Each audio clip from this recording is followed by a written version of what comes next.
What up, Designer Desmond? We are back. So now that we have all of our fonts installed and we picked out all of the stuff that we want, I'm gonna show you how to make your fonts look cool, I guess. Uh, so right here on this button next to our mask, it says FX and it's a layer style menu, and it's pretty cool. Like if I click that and I click drop shadow, I get a drop shadow, but I have to adjust it to be able to see it. So my distance here, this is the distance of my drop shadow. My spread, this is going to be how much solid fill color is going to come from the object. And then the size is going to be like how soft it makes the edge of it. And I always thought that they kind of labeled those wrong. Like I think size should have been called feather or something more intuitive. But yeah, you can see there. Yeah, I now have a drop shadow, and that distance makes it seem like it's coming far off the page. So I'm gonna bring it back, maybe make it a little bit sharper, something like that.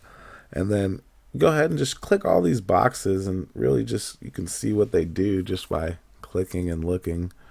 This bevel is kind of basically how you get like a curved appearance to your text. It's not going to work on black though, unfortunately.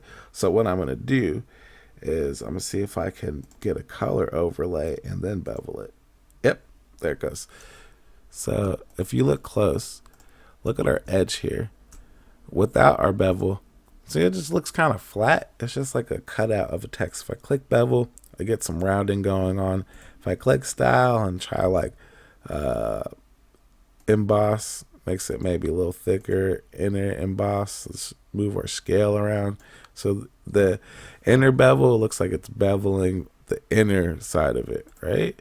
If I go outer bevel, looks like it's not doing anything.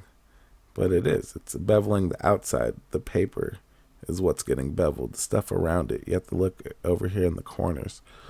If I go emboss, it's mostly affecting the edges. See, it's almost making that like 3D or something. Click my stroke.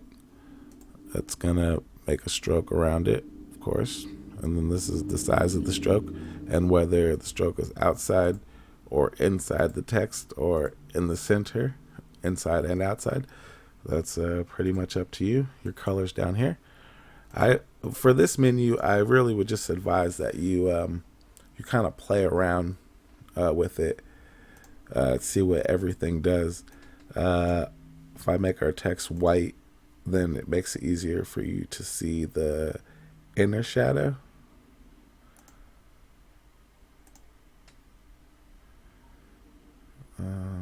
Distance, yeah. So you see it coming from the top, and this dial here is it's going to be the angle of everything that everything is happening from. So this global light button is checked, and so this is changing the shadow for everything, even our drop shadow, our inner shadow. If I uncheck this, then it's only affecting the shadow and not the global light for everything. So yeah, that the menu is very cool. There's a lot of useful tools in there. Just play with it, get some custom looking stuff. Like, see how cool that looks already? I started with black text, and if here's our effects. If I uncheck that, that's what we started with. We can uncheck individual things and see how that looks. Yeah, yeah, really just play with it. Oh, one that I definitely would suggest you playing with is the gradient channel. Very cool what happens here. They have some preset gradients where you can just click on it and get some cool effects right away, or you can click in here and adjust whatever you want. So if you click on your color box, you then can pick whatever color it is that you feel like you need. If you click where there isn't one, you're going to get another one. Double click on it to adjust its color.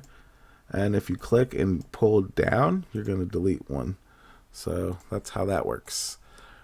So yeah, that's the FX layer style channel in Photoshop.